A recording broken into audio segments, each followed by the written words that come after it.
আজকে স্ক্রিনে কাকে তুলেছি, ঘুষ খাওয়ার অপরাধে হাতে নাতে ধরা পড়লো। এই যে বাংলাদেশে যদি এরকম করে কিছু লোকের ধরতো না, তাহলে একদম সব সাইজ হয়ে যেত, সব শিক্ষা হয়ে যেত। ঠিক আছে, চলুন আগে ভিডিওটা দেখে আসি।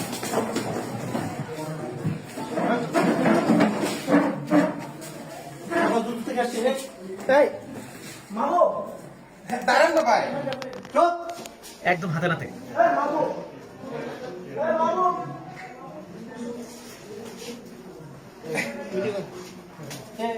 কিছু লোকের শিক্ষা দেওয়া দরকার, এভাবে শিক্ষা দেওয়া দরকার।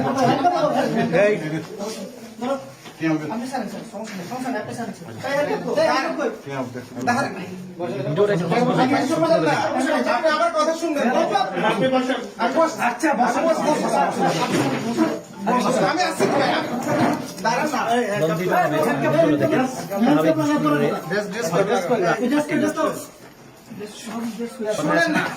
কথা শুনবেন না, কথা শুনবো, আপনি আমার কথা তো শুনুন, কথা শুনুন, কথা শুনবেন। বসেন বসেন, এবার বসেন, বসতেছি, বসেন, বসতেছি, রেস্ট করুন, রেস্ট করুন। এ বাবু দেখি, হ্যাঁ